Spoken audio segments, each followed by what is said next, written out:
Okay.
Resume recording.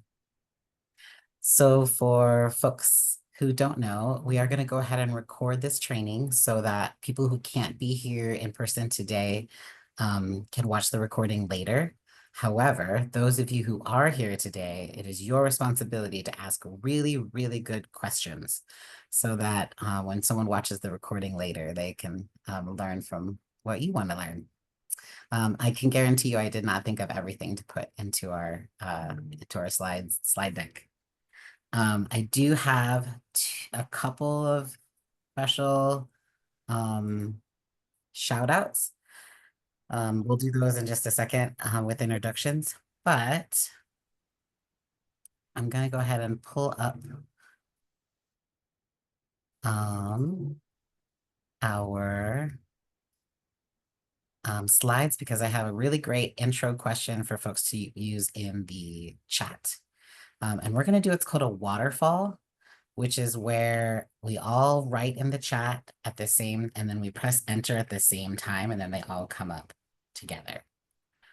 Sounds good? Thumbs up? Okay, so here is the introduction that we'd like for you to put in the chat. I'll give you a few minutes to do it, but it is share your name, your pronoun, and who you would choose to be your support person and why. And as I said earlier, this does not have to be someone you know, although it can be. But you could also pick Wonder Woman or whoever you want, Yoda. And that person can go in the chat. So I'll let you take a few moments, not really minutes, and share your name, your pronoun, and who you would choose to be your support person. Then we're all gonna press enter together. So it's like a waterfall of like everyone who's here so far.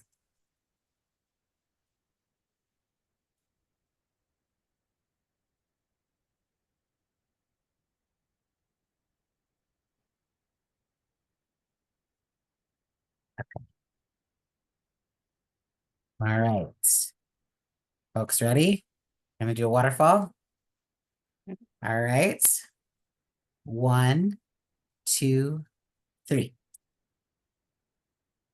Oh, this is awesome. This is great. I love seeing all of these people. This is great. Amazing. Thank you all so much for sharing these. I'm gonna have to take some moments to look at these. We do also um, have a great slide deck. So this is one of my first shout outs for Anna Rose for putting together this incredible slide deck that we are gonna work from today. So I'm still letting people in from the waiting room. Here we go. Okay, so starting out our slide deck. My name is Jordan Garcia. I use he and his pronouns. And this is your resiliency and transgender immigrant visitation training workshop. And Anna Rose worked on this slide deck and did our very first slide deck. So thank you, Anna Rose. Shout out to you. And it is presented by Casa de Paz and AFSC. So that's our first slide. Second slide is our introductions, which you hopefully have done in the chat by now. We're also going to do a quick land acknowledgement. Although we are meeting virtually today here in so-called Denver, Colorado, we are gathered on the unceded ancestral homelands of over 50 tribal nations. They include, but are not limited to, the Arapaho, Ute, Cheyenne, Apache, Oseti, Sakowin people. We recognize these peoples as the original stewards of this land, and we are committed to honoring their ongoing connection to the land. We also recognize that this land acknowledgement is a first step in working for a just and liberated future where Indigenous sovereignty is respected. And on that note, I would like to personally invite you all to the Indigenous Two-Spirit drag performance at the Denver Pride, and I'll put the link in the chat in a little bit. But it is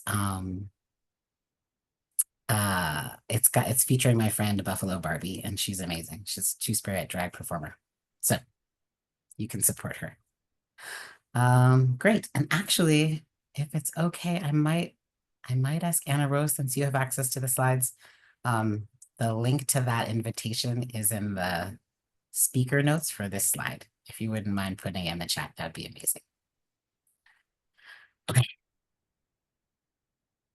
Next, we've got context and purpose for this training. The major players at the Geo Aurora Detention Center are Casa de Paz as an incredible #1 player. And actually, I'll invite someone from Casa to share just a quick 1 or 2 lines about Casa.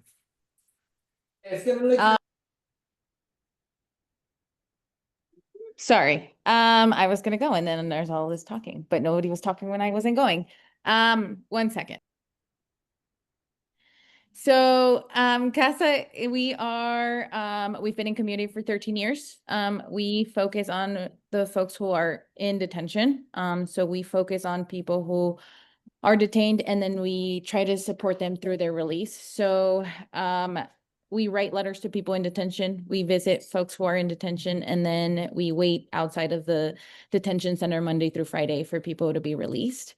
So we really focus on bringing the awareness to what happens in detention, but then also bringing back the fact that these folks are human beings, and that a piece of paper does not determine their humanity or their inherent worth. So it's so good to be here. So thank you all for setting your Thursday afternoons to be with us today. Amazing. Also, we have the Rocky Mountain Immigrant Advocacy Network as a major player at the Geo Detention Center. It is an organization that's often referred to as pro bono from the inside, but they are the lawyers. So I'll just read. Remain is a nonprofit organization that serves low-income adults and children in immigration proceedings. Remain promotes knowledge of legal rights, provides effective representation to ensure due process, works to improve detention conditions, and promotes a more humane immigration system, including alternatives to detention. So that's their mission statement. And then we've got ICE and the GEO employees. That's a little bit self-explanatory, but it is worth saying that the GEO Detention Center is a for-profit corporation that runs the detention center, and they employ people. And ICE has an office within the detention center. So Immigrations and Customs Enforcement is inside the detention center as they have an immigration court there, and they have an office there as well. Great. Why this training now? So recent events with trans folks in detentions in the detention center. Um, Andrea, I'll ask you to add anything to this if you'd like to, but basically what we know is that there are two main detention centers that have transgender detainees. One is in Aurora, Colorado, and the other is in Tacoma, Washington. And these are considered the transgender hubs. They're supposed to have better services for trans folks, and they do not. It does not mean that everyone who's transgender who in detention ends up in one of those two detention centers, but it means we have more than the usual amount.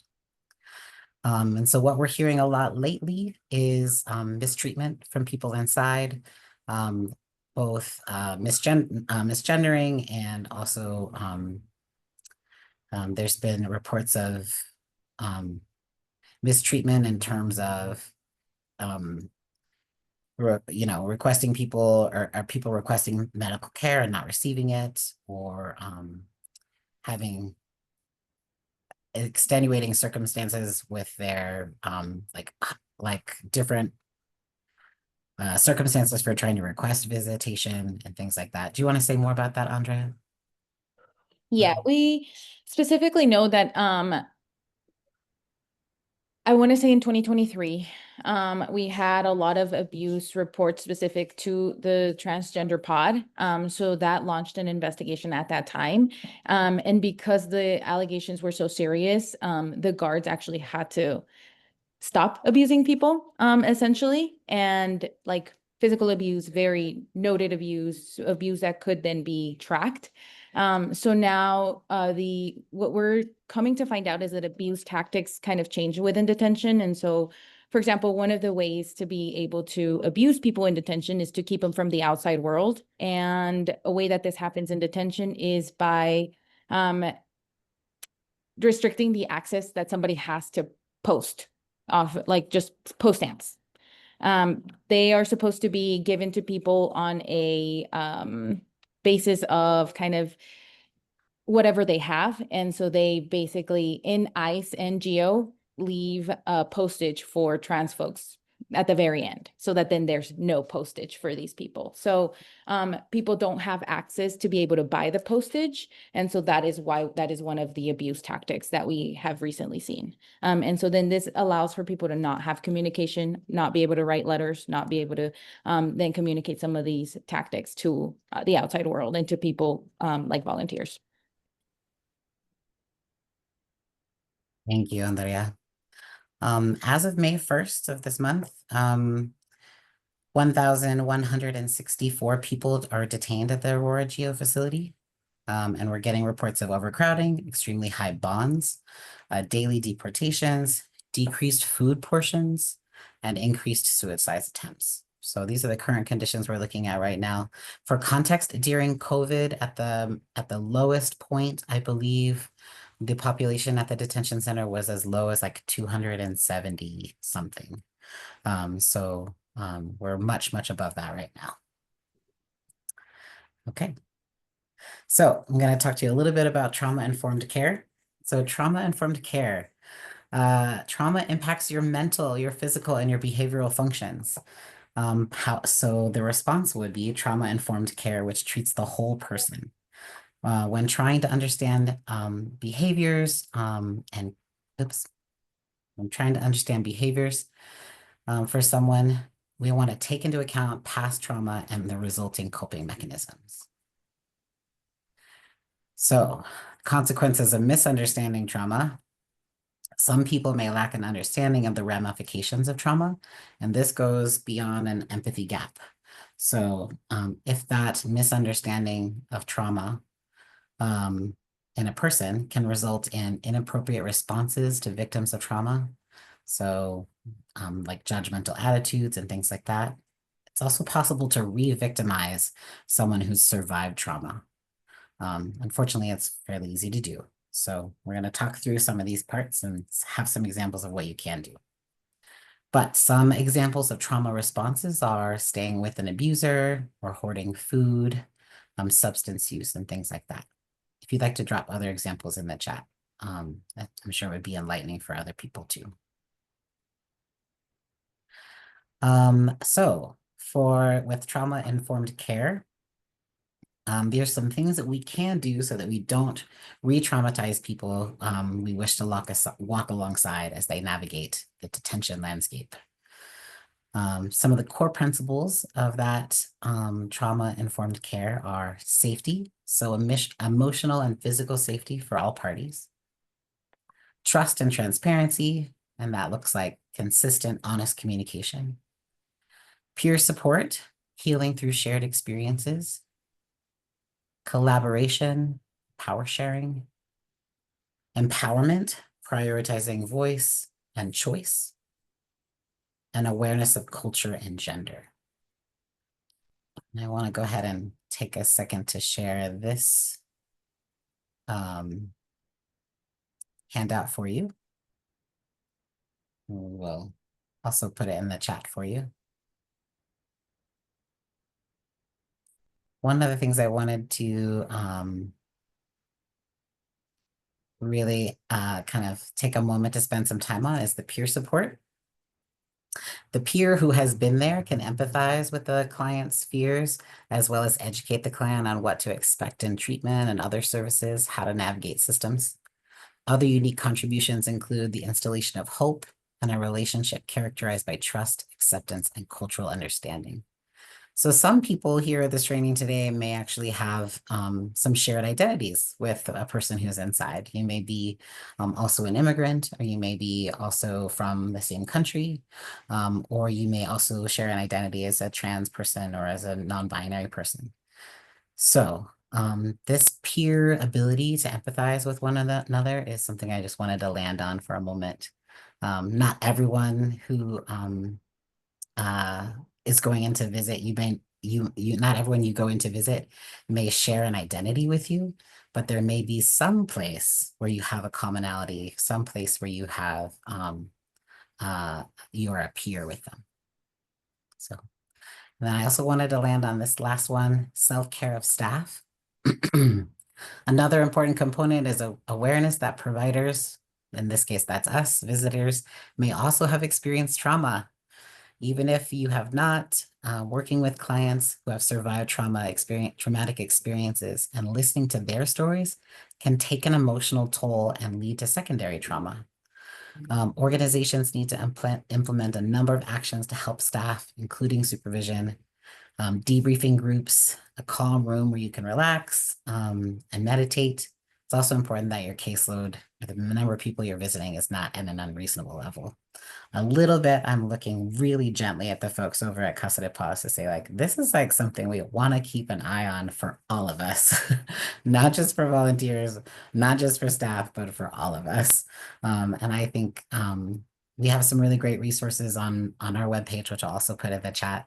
The AFSC webpage, we have an intern named Kat Galley who created some resources for people who might be experiencing secondary trauma. So these are the ones I wanted to land on, but all of them are very important. I'll go ahead and actually maybe land on this one too, this cultural safety. This concept offers us one more step to enhance our understanding of the way culture affects our practice. A key principle is the need to recognize that both contemporary and historical inequities affect all of our interactions. An essential feature of cultural safety is that the client defines whether or not the practice or provider are current culturally safe. We ask the client, do you feel safe here with me? So it's not whether or not you think you're safe to that person, it's whether or not that person believes that you're safe. Sounds good. Does anyone want to come off mute and say anything about that? About any of these?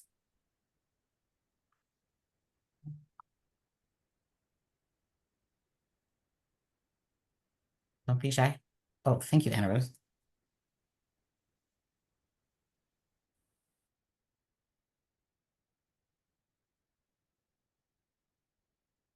Anybody else had experience with trauma-informed care before that you'd like to share about? Seeing some nods.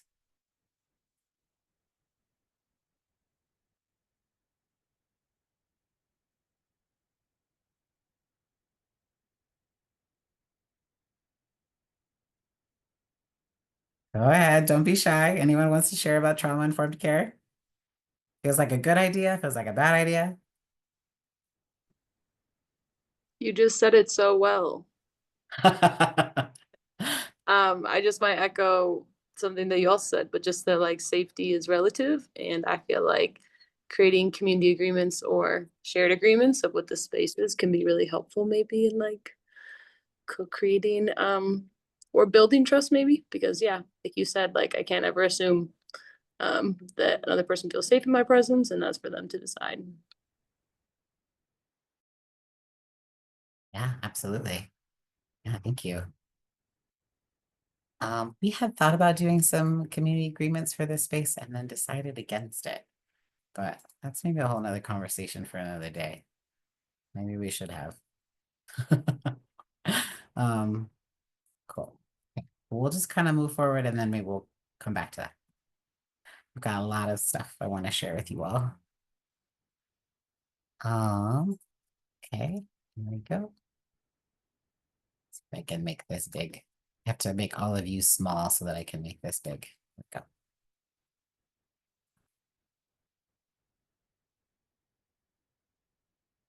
All right, we are going to do a little bit of Trans 101. I'm going to be super honest with you all.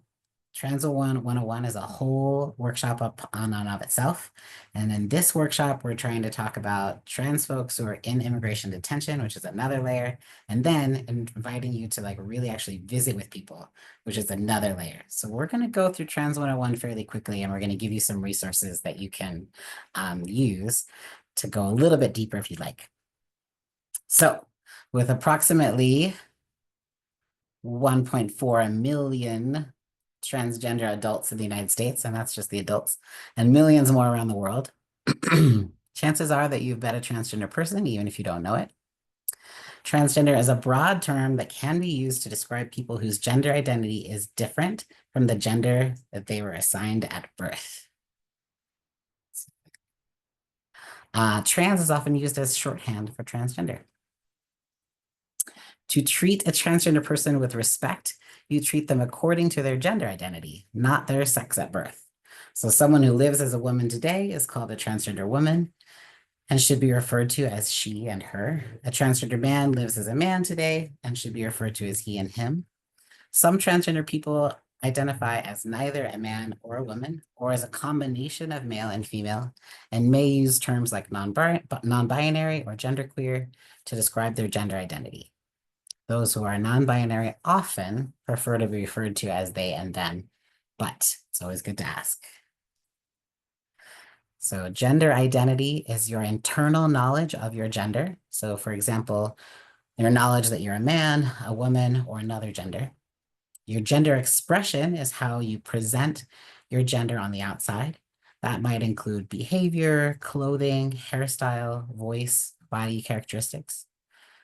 Everyone has a gender identity, including cisgender people or non-transgender people. If someone's gender identity matches their gender that they were assigned at birth, then they are cisgender or cis returned. I'll share a funny story real fast, which is that I went to go train a bunch of, this was a very long time ago. I went to go train a bunch of homeless shelter staff one time.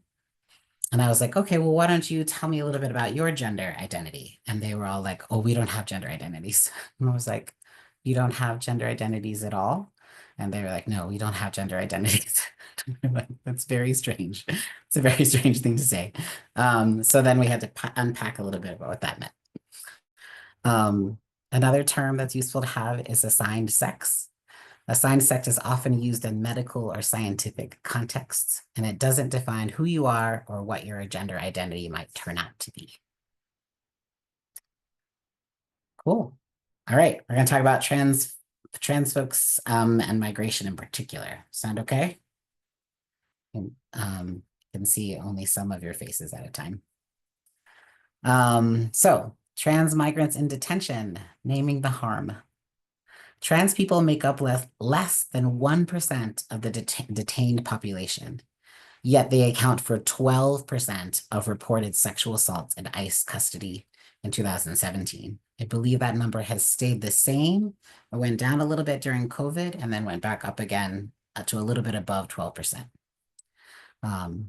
Many places, many transgender folks are placed in solitary confinement, often under the label of protective custody to keep them safe, despite the fact that there's well-documented psychological harm to this practice. Also, access to essential healthcare is often denied. That is true for all people in the detention center, but trans folks are detained trans people who are detained frequently experience barriers to gender affirming care, including hormone therapy and mental health support. Something worth sharing about this is that actually during the COVID years, we worked really closely with the Gender Identity Clinic at Denver Health to have some of the doctors there do virtual, like telehealth, gender affirming care and prescriptions. And I believe, gosh, Andre might have to help me out with the date, but in the recent past, in the last couple of maybe it was sometime last year, they stopped doing that gender affirming care through Denver Health, basically because ICE wouldn't pay Denver Health what Denver Health thought they should be paid. Do you want to say anything clarifying about that, Andrea? If anybody is in like insurance and healthcare, essentially there's some discrepancy on how much everybody believes that they should be getting paid. And so if you have ever worked with Medicaid, it doesn't matter if Medicaid bills $50. If Medicaid is only going to pay $2, then the medical entity has to write off the rest. And so unfortunately, like a lot of the rest of the topics and issues around us, things get political regardless of who's impacted. And so these things around like what's contracted and how much they believe they should be paid versus how much they believe they're having to write off is getting in the way of people's care. Thank you, Andrea. It's pretty frustrating. So if anyone wants to work with me on that, we have a plan to have a meeting with Denver Health about that to see if we can change what's going on there, see what we can do. So in some cases, this neglect has led to devastating outcomes. The Guardian and Rutgers have documented deaths tied to ICE's failure to provide adequate medical attention. In our detention center here in Aurora, we've had several deaths over the years, and none among the transgender population, but it's still pretty devastating. Trans women are routinely held in men's detention centers across the country, exposing them to high risk of re-traumatization. So the alternative is to coming to Tacoma, Washington, or to Denver, and then being isolated. So that's why we believe the only real solution is for them to be free. All right. Many trans individuals leave home to escape violence and find safety. In places like Honduras, Guatemala, El Salvador, as well as many others, trans women face life-threatening conditions with life expectancy estimated as low as 35 years due to ongoing violence and social exclusion. That's true for many other countries, including Jamaica. We've had several trans women in our detention center from Jamaica. Many are denied access to healthcare, education, employment, and housing conditions that push them to the margins of society and often push them to migrate. Then there's the broader forces such as political instability, often shaped by US foreign policy, which further limits their interests, that limits their options. The journey to the United States is filled with danger, with transgender immigrants facing higher risks of exploitation.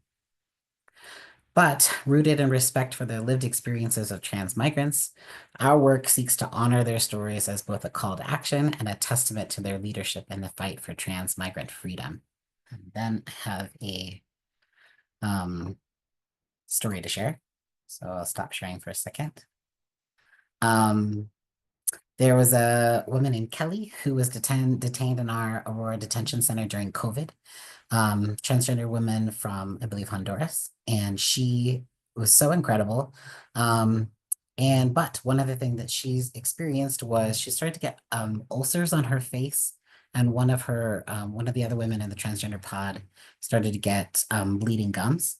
And she reached out to us and she was like, this seems really weird and not okay. And so she sent us the name of the disinfectant that she was cleaning the facility with. So maybe some people know that people inside our immigrant detention center are the staff also of the detention center. So they do the cleaning and the cooking and things like that and get paid very little. So she was cleaning with this particular disinfectant, sent us the name of it, and we were able to find out that it was actually a chemical that's supposed to be used outdoors to sterilize things.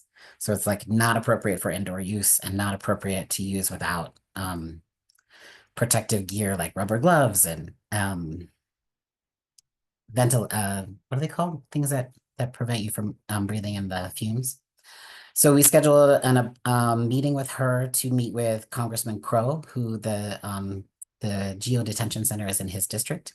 And she met with Congressman Crow and she told him about what was happening inside the detention center.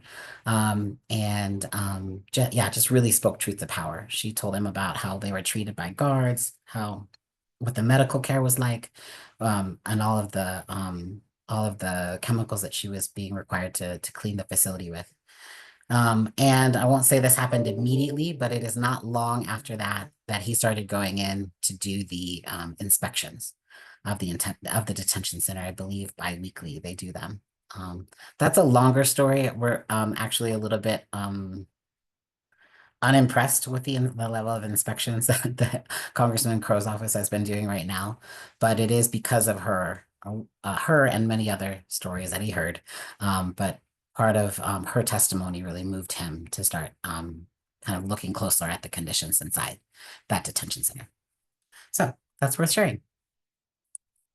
Okay. I'm going to go back to our slides.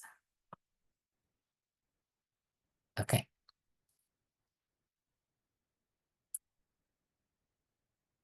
I wanted to share about one additional person. I think her name is changed to protect her identity, but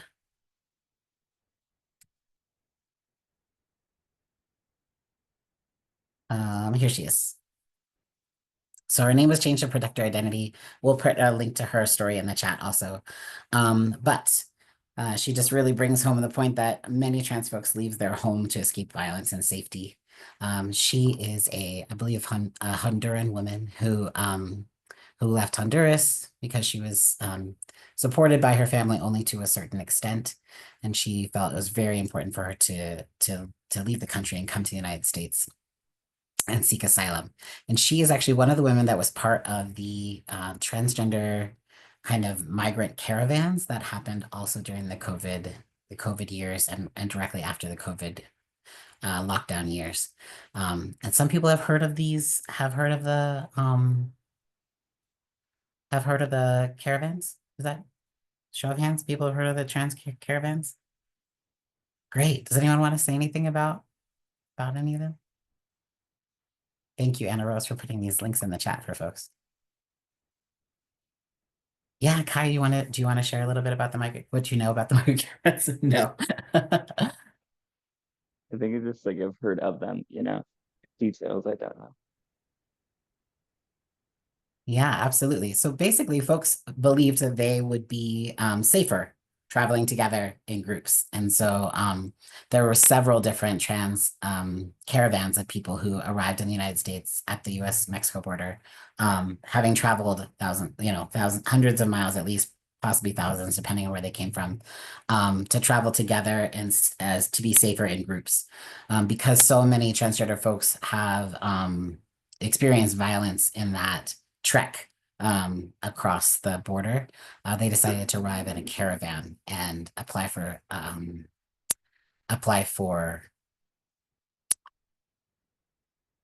asylum at the border together. Cool. Okay. Great. Intention versus impact. How to ask a respectful question, do's and don'ts. This probably is obvious to many of you, but it's worth saying for some of this is new for. Questions not to ask. What's in your pants? What is your real name? How do you have sex? Are you transitioning? These are questions not to ask. We do say you should educate yourself. Don't ask your new friend to teach you. Hold and view these folks as whole beings, not just as trans folks. Hold yourself accountable if mistakes are made. Just apologize and ask what's needed to rectify the experience or situation. And recognize the privileges that you hold and utilize them in ways to empower and support our trans siblings. So I want to talk about this idea and concept of intention versus impact. Many times, and this is true for myself, many times my intention is one thing, and the way that it impacts the other person is entirely different from my intention. So what's important for me to do is to recognize the impact.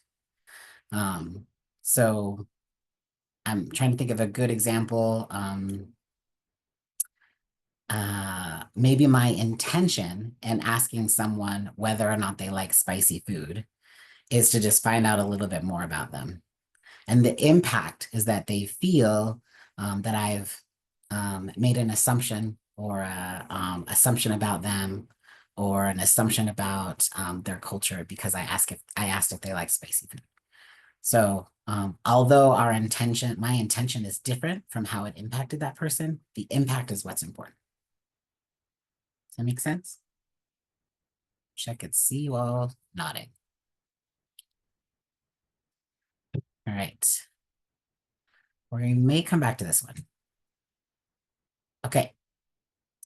Oh, I think maybe, well, let me check with Andrea real fast. Do we want to do this one? Do you want a few more moments? We have at 6:10. What do you think? We can use the chat. I know this was originally supposed to be kind of a in-person training. That's kind of what it was designed to be a while back. So if we can do maybe something in the chat, that might be. Okay. Mhm. Okay, so here's what I'm going to do. I'm going to share my screen again. And no, maybe we could. Maybe we could do it. Okay. So this is, I made a document many, many years ago that is called Being an Ally in the Immigrant Rights Movement, Basic Tactics. And it's pretty good. It's a little old now. It's pretty good. I want to show it to you. Being a strong ally, apparently, is what I called it. And I'm going to put it in the chat in case you want to pull it up. Actually, maybe Anna Rose, do you mind putting it in the chat? But it's basically 10 things that you can do to be a strong ally in the immigrant rights movement. See if I can make these a little bit bigger. And if we could, I'm going to read through just the bolded part real fast. But if you could pick one that they feel like comes really easily to you, and then I'd like for you to pick one that maybe is a little bit harder or feels like a stretch to you. So the first one is learn to identify the role of race and citizenship privilege in your relationship with immigrants. Second one is notice who's at the center of attention and power. The third is notice how racism in the anti-immigrant debate is denied, minimized, and justified. Number 4 is understand and learn from this country's history of racism and anti-immigrant sentiment. Number 5 is understand the connections between anti-immigrant stances, racism, economic issues, sexism, and other forms of injustice. Number 6 is take a stand against injustice. I'm just going to read the first couple of lines here. Take risks. It's scary and difficult and may bring up feelings of inadequacy, indecision, fear of making mistakes, but ultimately it's the right thing to do. Number 7 is be strategic. Number 8 is refrain from calling names or being personally abusive. Number 9 is learn something about the history of people who have worked for justice. And number 10 is support the leadership of immigrants in the movement. So if you could just take like a few minutes, I would love if folks would come off mute and say a little bit about why one feels either easy or hard for you. But also if you would like to put something in the chat, I can read what people put in the chat too.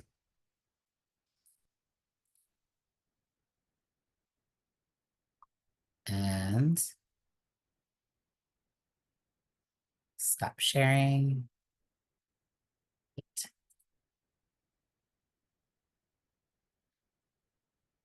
And I will go ahead and what is it they say? Be sacrificial. And share the ones that feel easy to me and the ones that feel hard to me.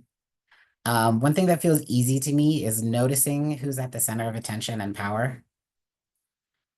And when I'm in meetings, I notice who talks a lot. I notice who's not there. Yeah, and those implications of policies that get made without people who are directly affected being there.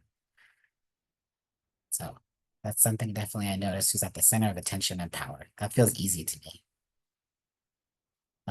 Something that feels hard to me is let's say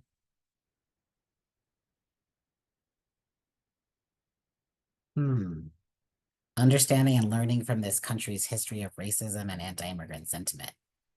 This one feels hard to me because as soon as I start going down that rabbit hole of this country's history of racism and anti-immigrant sentiment, I get very hopeless. So I try to do this one anyway, but I try to do it in companionship with number 9, which is learn something about the history of people who worked for justice. Because that is really important to me also, so that I know that I'm not alone. Yeah. Sarah, do you want to share a little bit about number 6? Hi, I'm so sorry I'm not camera ready, but thank you all for being here and for training us. I'm re-pulling it up on my phone. Okay, so yeah, this is just something that I'm working on just in all spaces. I used to be an English teacher in Texas, and racism was just like a regular part of every day. And sometimes I would just get mad, sometimes I would give a look. But trying to like take a breath and just even saying something like, I disagree, or asking a question to clarify. It's this number 6 is just something that I'm working on, being more strategic and breathing through. Thank you. I really appreciate you sharing that. Breathing is a big part of my life these days. Sasha, do you want to share a little bit what you shared in the chat? Yeah, sorry, I'm also not camera ready. But yeah, just taking a stand against injustice one is difficult in the sense that when it comes to taking risk as someone who's Black and trans, I'm already at risk for a lot of things. And there have been some instances where I've been at like protests or actions and things like that, and I haven't been able to like put myself like on the front lines, whereas other people with more privilege than me have been able to, just because it like my position is already so precarious as it is. And it's frustrating to like not be able to do that sometimes. But kind of you have to contend with the fact that it's scary, and yeah, you are at risk, but there are also like sometimes where like it needs to be done, and trying to figure out how to keep yourself safe in those situations. Yep, feel that. I appreciate you so much sharing that. Yeah, absolutely. Yeah. Um, Bonnie, would you like to share what you put in the chat? Yeah, it's essentially what I mentioned in chat. So I just became an American citizen last week, and yes, it's still so much fear around what could happen if all my efforts and my activism are known to certain people. That could be used against me and compromise my own personal safety. And it's still a fear even now that I'm supposed to have rights, right?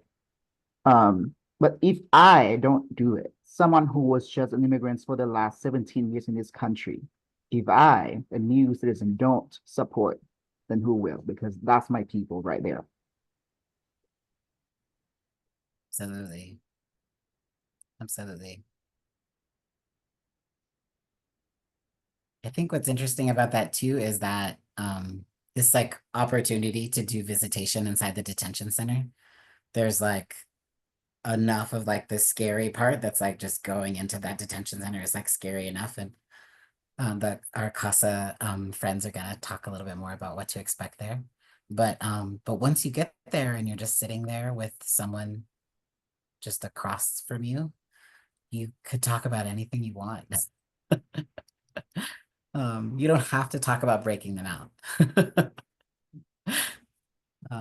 Yeah, thank you for sharing that. Kathy, do you want to share your last one? Sure. I think for me as a person who is white, as a person with a lot of privileges, finding that balance between when to speak up and say, hey, wait a minute, let's think about this again for a minute, and when to not talk and just let other people take the lead and take the lead on things and trying to find that balance in any given situation is always a challenge. I don't know which ones it lines up with because I can't see the form right now, but that sticks out to me from what we read. Well, thank you so much, Kathy. All right, I'm gonna turn it over to my friends at Casa. Do you all want to share your screen or do you want me to just do the slides and pop through them for you? Would you be able to do the slides? I had a hard time earlier. Well, yesterday, you should have seen me. So again, thanks everybody for being here. If there's good, we're gonna go over some of the logistics piece of when you actually go down to visit. So if you don't remember some of these, don't freak out. This is gonna be shared. And then we already have kind of a cheat sheet for visitation, so I'm just gonna make sure that we mirror that to just kind of go with this presentation. So yeah, so once this is what I'll also say is we're really kind of just piloting this. We're trying to figure out kind of what the visitation hours look like. So the detention center just changed the visitation hours. And we are also going to try to visit Mondays or Thursdays. So this is one of the things that we're also with visitation and when we work with community. Unfortunately, there's a lot of people right now in community who are detained who are local. This is kind of new to what we've seen in the last 4 years. And so while we want to make sure that we're supporting people, we also want to make sure that we're not getting in the way of family members visiting. Which I don't think this is going to be an issue, unfortunately, also with this group of folks, but we want to make sure that we're not overlapping. So a lot of it is going to be we're gonna start it and then we're gonna see where it goes, and we're just really excited. So the Google form at the end that you'll be filling out is really just so that we can get a more of an idea of how many after you feel like you really want to do this once this training ends and really have interest, and then we can put it together and see how we can coordinate it all. There are about 13 to 15 people who are identify as trans at the facility, trans women. So we will be visiting women. That is the expectation. And these are women from all over the world. So we are also trying to see kind of what languages we're looking at. Most folks do speak English or Spanish. I know that there's a couple people from Morocco there, women from Morocco. So we're just really going to try to do the best that we can to support these women and to make sure that they feel seen. So with that said, if you've never visited a prison, I've never visited a prison, but people who talk about visiting GEO versus visiting a prison, they talk about it being just the same. So this is something that it can be, after you do it once, you may not want to do it again. And that is just simply because you are going to, you're not allowed anything. You're not even allowed your phone. So you're not allowed a pen anymore. This is very new, actually. You're not allowed a pen. You're not allowed a notebook. You're not allowed chapstick.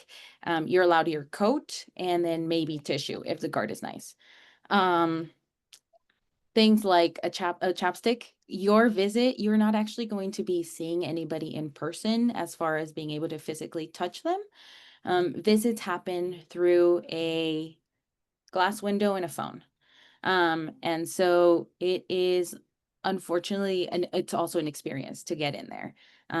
You can bring in your phone, but it'll be locked up and you can't take it into the visitation room, and you will be put through a metal detector upon entering the actual visitation room. You will be asked to be 30 minutes before the actual visit happens because that's how, those are the GEO policies, and you'll just need your ID. So that experience alone, we've had people who didn't understand that that was going to be the experience. And then after visitation, they just started crying. That's not unusual for somebody's first time visiting. It can just be very heavy. So it's not to turn you away, but it's just to really set the expectation that it's really hard for people in there. It is also with what we talked about, it's through trauma and vicarious trauma. It is also really hard as a person to do this. I will also say that as an immigrant myself, I consider this work very heavy. It's very important. But visitation as an immigrant woman is one of the hardest things that comes with this work. So taking care of yourselves and making sure that we visit in community is super, super important. So that's another big thing of why we're doing this in this way, and not just giving people, here's an A number, here's the hours when you can go visit, is we really want to create a community that is not only supporting the people and the women who are detained, but also we are supporting each other through this journey because it's heavy and it's a lot. So with that being said, our role, what you just heard, all of the information that you received from Jordan, that's education. Our role with people in detention is to accompany them and walk alongside them, not direct them.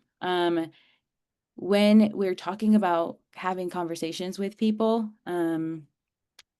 we know that this is a trans training, right? But as Jordan just mentioned, people are more than just with the gender that they identify with. They are people who haven't been out in society and in freedom in up to sometimes 2 years. There are trans women who are currently detained and they're hitting their second year in this facility, unfortunately. So they're linked to an outside conversation. When people are in detention, the lights are on 24/7. And as Jordan mentioned, they're the ones working for the facility. So the same people who are detained are the same people who are cooking and are cleaning. Their days are the same 24/7. Every hour is monotone. Every hour for the week is the same. So the visit that they have for this hour for the week is the time that they are outside of that cell. You are the link to the outside world. So it is our duty to just be there for them and meet them where they're at. We are not there to direct them. We're not there to fix all of their situations. And I know that that can be hard. And I know that when we're on the outside, we just really want to make a fight for our friends inside. But we are there to support them as much as they want us to support them. And so that's really our role. We are not attorneys, we're not social workers, we're not missionaries. It is great if you have further training, but your role as a visitation volunteer is to literally just be an ear for somebody. What you'll find is when you sit with somebody in that chair is they will tell you about their home country. They will tell you about the sports that they like. They will tell you about their friends. They will tell you about the life that they yearn for. They will tell you all of it or none of it. It comes with a piece of safety, right? But the biggest thing is that we are not trying to fix their situation. We're really just listening, and that's really our role in this. Next slide. One of the things that comes with this that we really want to emphasize is confidentiality. We should never be sharing any information with anybody. So this includes sharing information with the media, sharing information with your friends, sharing information on Facebook, sharing information just across the board. Why this is super important is we have seen people's cases be harmed. The one that Jordan reminded me of earlier today was one that we really, it's really mortifying. And somebody, thought nothing, and they started visiting a person in detention a while back, and then they started sharing some of the abuse that was happening to this person, thinking that they were going to be, helpful, and that this was going to make a difference for this person. And unfortunately, that information from this person's specific case ended up being heard by somebody in the media. And so this became something, and it was not through proper channels, and it was not done in, in conjunction with verifying this this with the person's attorney and just all of the things. And so this person's asylum case actually was harmed by that information. So their situation in Geo did not become better, and they actually lost their asylum case because somebody started sharing all of these details. There are different resources that you'll see that are available, and that we'll also be putting together on that cheat sheet that will have a number of different ways that you can, if a person asks you, that you can find to support them. But we really ask that you come to us if you're hearing anything that is concerning for people. We are doing the best that we can to really fight for people who are detained. But unfortunately, sometimes going to different people can actually harm these people's cases and their situation in detention as well. One of the things that we know also is that some people fear to be able to go out and be very vocal about their abuse because that puts a target on their back in detention.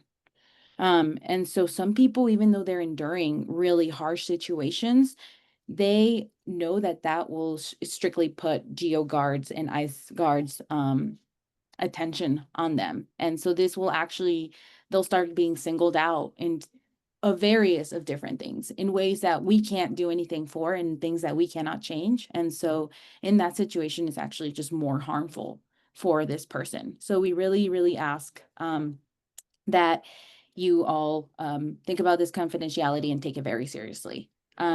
We also have no authorized photos or posts. The facility itself doesn't like let you take in your phone. There have been a couple instances where people have made their phones through the visitation room. We ask that if that happens, just don't pull your phone out. You're gonna get everybody in trouble and yourself in trouble. So no phones in the areas, even if for whatever reason you do pass your phone through there, which is very rare. But next slide, please. I have a quick question. Can people talk about what they heard or was shared with them with each other, like within the kind of group? Sorry. So with this, you will get a chance to debrief. So though essentially the only people who you'll be able to talk to this about will be with Bella. So, and the other folks that are there that day. So this goes back to the importance of visiting in community. This is why we really are just not giving everybody an A number and saying, here's the hours, here, go visit. Is one, it can be heavy, but two, we do a debrief afterwards. at outside of the detention center. We're going to be kind of in the middle of hours for Casa's still open, and Casa's right around the block, so that can be done there too. But the biggest thing is to be able to talk to each other about what you just heard. The other thing is being able to take some of these details to your leads, like Bella. It will allow us to then be able to kind of make a plan for somebody if we deem that's appropriate, if the person wants us to. Kind of abuse related, support, like commissary related, anything like that, post release related. So those kinds of things, that post visitation little huddle, that's the best place to talk about that. And that's a safe space. That's where you really should be talking about your experience, talking about what that brought up for you. I've been both a lead in a visitation and just visited with the group, and it's super helpful to just talk about what you just encountered, and to be even just with people who just went through the same thing and the same experience that you just did. Because like I said, it can be so heavy to visit people, because the reality is there's going to be very little that you realistically can do for them. And they're going to be stuck in the situation. And that's where you come in. You're that ear for them to get an hour out of their 7 days in their 24 hours to do something different, and to see a different face, and to be in a different room, and to breathe different air. So, visitation support logistics, and we'll also have questions, space for questions at the end. So, we are, when it comes to talking to people in detention, like topics to talk about, we really want to go back. So making sure that you definitely don't touch on the points that Jordan made about topics to just really don't discuss, like the what's in your pants and those kinds of things. But as far as just topics to talk about, really it can be anything. Like I said, most people are really ready to talk to you about their life back home. A lot of people will also ask you about different support, like legal support, things like that, barriers that they're facing in detention. We would not see this as rare, especially because a lot of the women that you will all be visiting are going to be in there for quite some time now. So there are some resources, like I said, that we'll have available so that you can kind of provide those for them. Again, that is not your duty. It is not your job.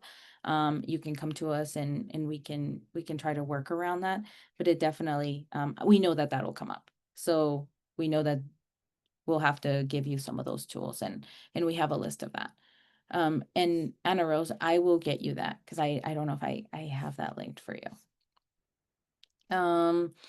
The other thing is folks are eligible for monetary donations.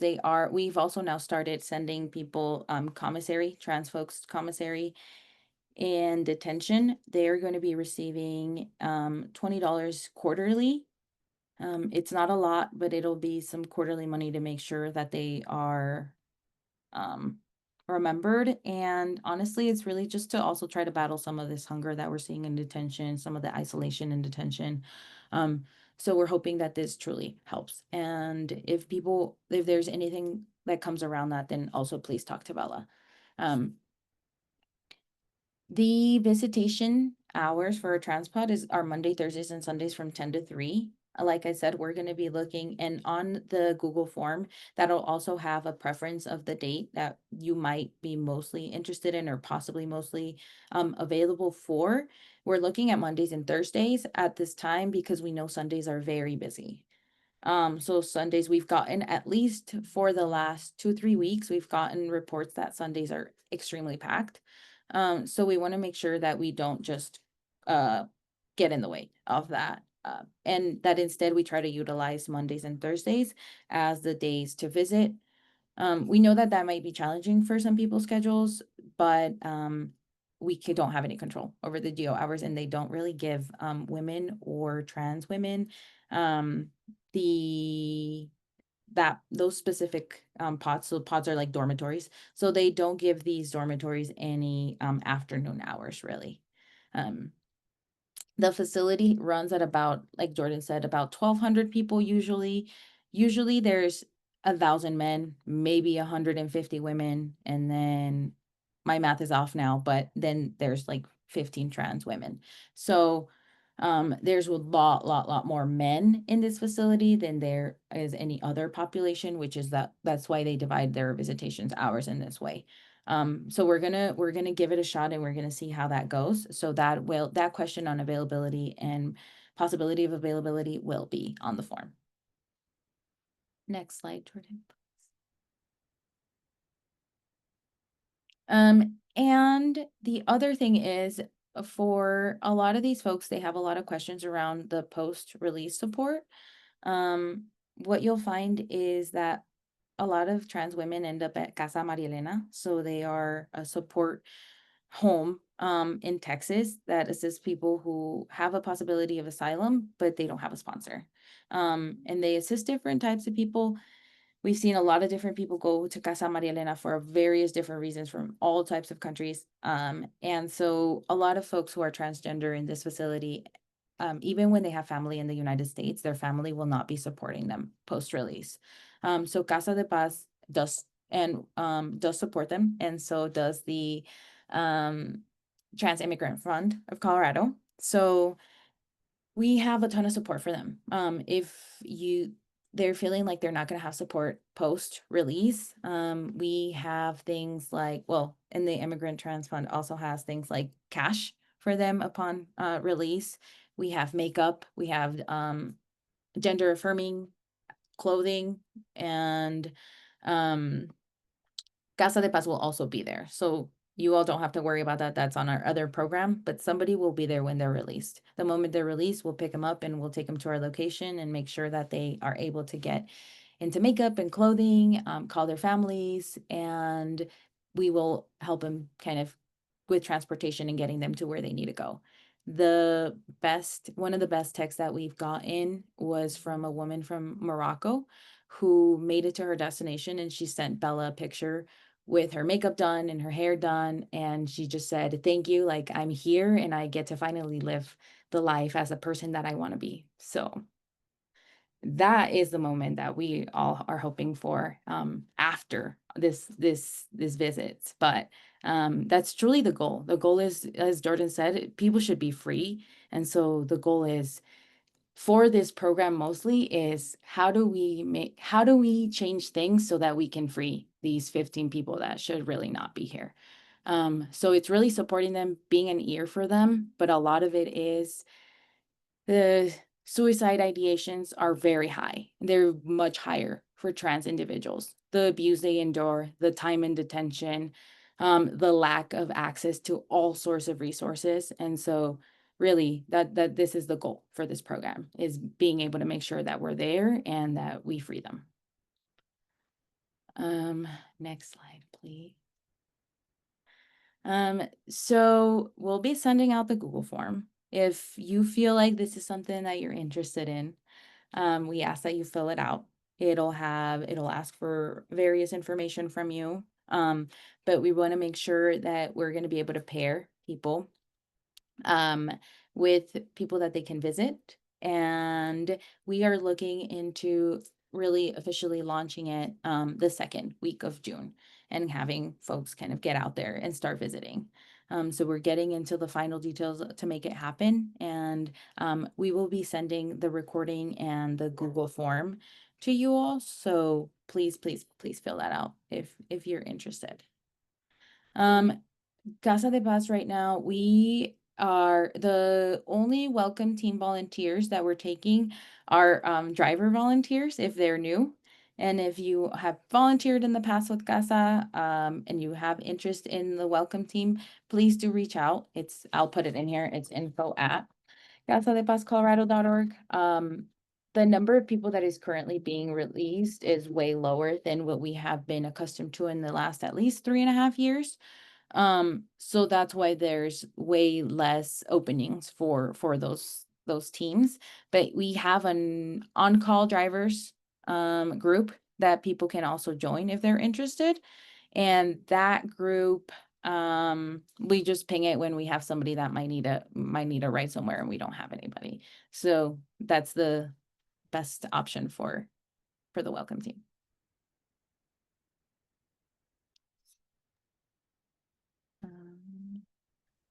Yeah, do we have other questions? People have questions that they want answered?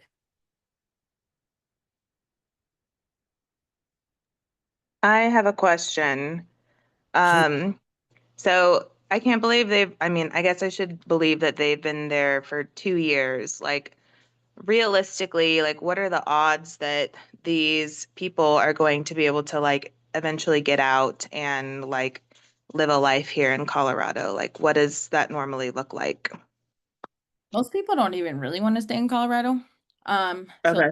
folks that we see, they leave elsewhere. That's usually what happens with most people who are released in general. But that's one of the things we're trying to figure out why. Why is it that folks are still detained? We think that it really has a lot to do with legal representation.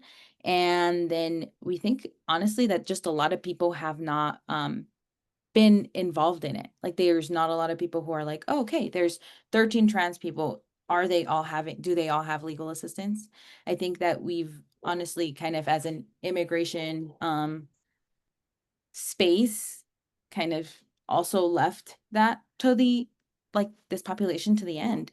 I think that is really kind of what is going on. And so that's what we're trying to figure out, because we know that there's about 15 people. And so usually when a person is in detention for a long time, it's due to no attorney. So how do we change that? It's going to be like, who needs legal representation? How many people actually truly have an attorney? Is their attorney MIA?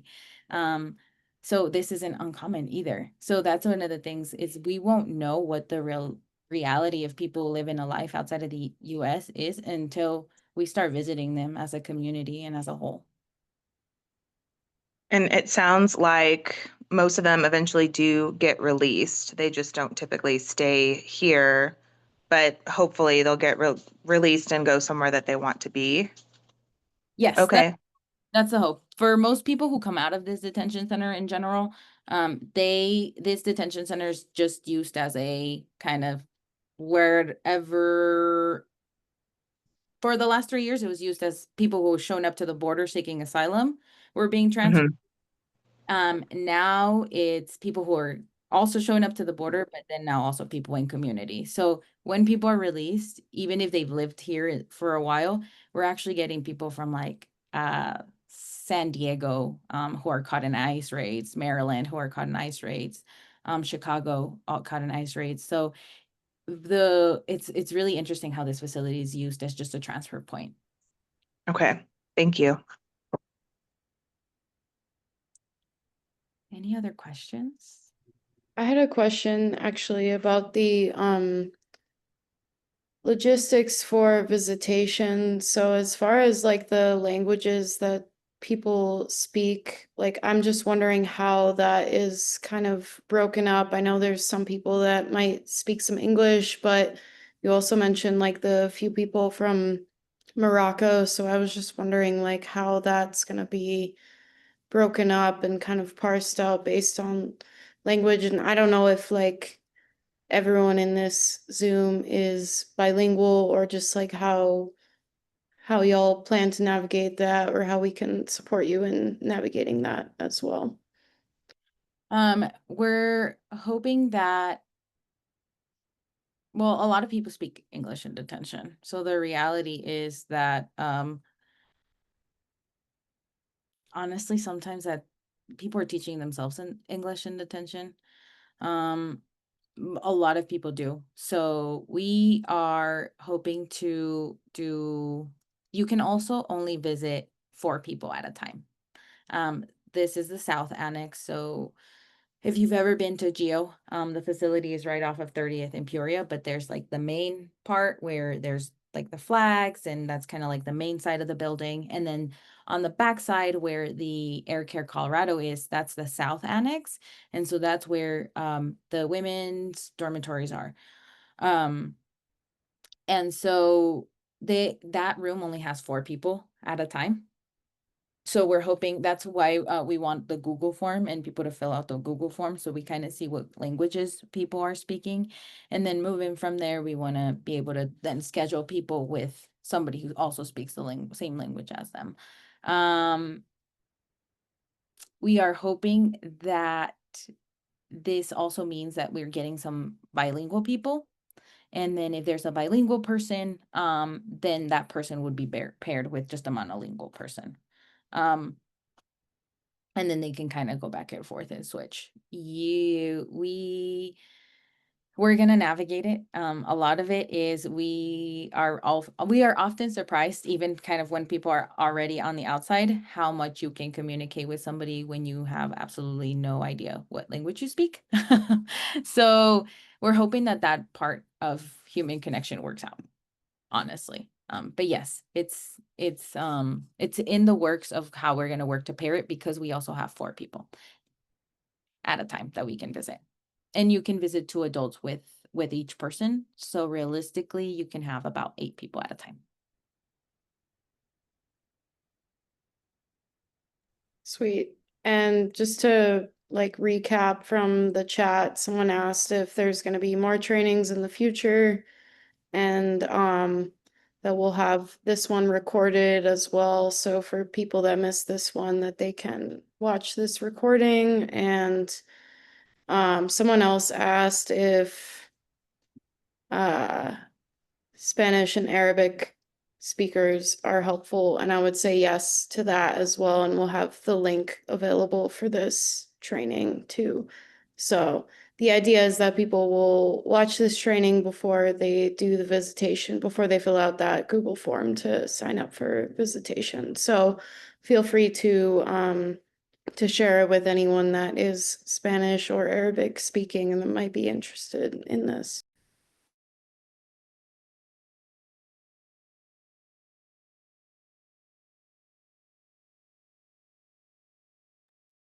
Andrea, Sarah is asking if more volunteers are needed to visit. Yeah, we're always gonna need more volunteers to visit. Even if, so our visitation efforts also expand just throughout the detention center. We also do visits with men on Saturdays and Sundays. So that's also an option. So if people are also interested in that, that is also a thing. If it varies within different hours, if that also works more for people's schedules. But yeah, I would say yes. We're always going to need more volunteers, because unfortunately people are always going to be detained. But also what we picture is that you all will come in waves, because like we said, the work can be kind of hard.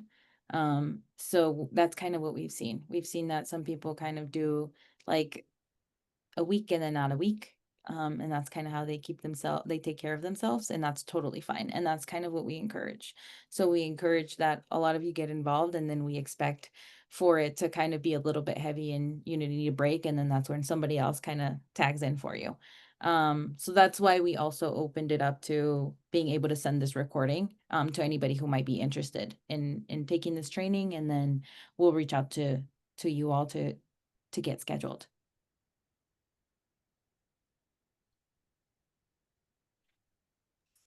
Thank you, Andrea. Awesome.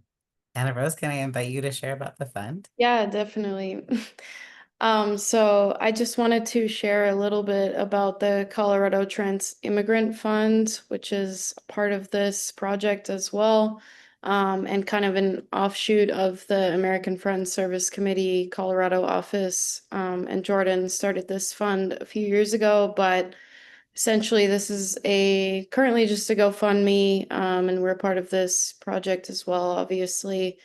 But this is mainly to provide kind of like direct support to trans immigrants currently in detention and as they make their way out of detention as well.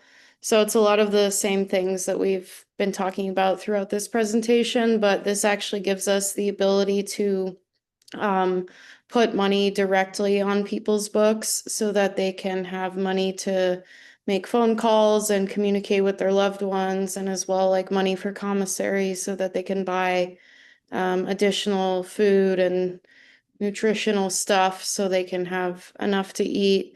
And then after their release, this can look a lot of different ways depending on what the person wants to do after they've been released. But this could look like having like a little going away dinner type thing before they move on to their next destination, or it can look like guaranteeing support as they go through the airport at DIA to make sure that they make it to their next flight. As well, a big initiative that we've done is the makeup kits, which is just small kind of toiletry kits that we keep at Casa de Paz. And those have like the basic makeup items for trans women to use as they go on to their next part of the journey. So those are a couple of opportunities. And if you have like used makeup at all, feel free to reach out to us, or not used, but like unopened makeup that you are willing to donate. And so that's one thing that we do. And yeah, I just put the link in the chat if you're interested in donating or sharing at all. But this is a specific way to get direct support to trans immigrant people that are at GEO currently and people that will be released shortly after. And the makeup kits, as kind of trivial as it might seem, has actually a really significant and very positive impact on the people coming out of detention and just affirming their gender identity. So yeah. I'll just Anna Rose just really nailed it. The only thing I'll add is that people love lashes and they're really expensive. So if anyone has a hookup for lashes, we would love to receive them from you. Cool. I wanted to end on some queer and trans joy for like a second. Unless there's anything else we want to say before we wrap. Cool. Okay, so this is just a picture of a pizza party that is like literally like at the park down the block from the Geo Detention Center after all of these trans women were released en masse. So we took them to the park, we had a pizza party. Everyone just like hung out for a little bit. And then I think actually what happened after this is they went to the hotel for a little while and they had like a fashion show. And then over the next 3 days after that, we put almost all of these folks on planes to other parts of the country with at least $100 in their pocket. So yeah, just wanted to say like, part of our training is really a bummer, but also the resiliency of our community is pretty incredible. So yeah, just wanted to share about some queer and trans joy for a minute there. And then I think the only last thing I would do is maybe just invite folks to come on camera and to come off mute and to just say like wave and say hello. Oh, I should reassure you that Andrea and Anna Rose and I will put together, and Alondra and Bella will put together an email with all of the links so that you'll have everything in the email too. But yeah, go ahead and if you want to come off mute and say good night. It's really nice to see so many great people here. Thank you. Thank you. Thank you. Good Thanks, y'all. night. Have a good Thank Thanks for night. building this Thank bridge. Thank you. y'all. Thanks, Thank y'all. you, everyone, for Yeah. joining. Bye. Take care. Thank you.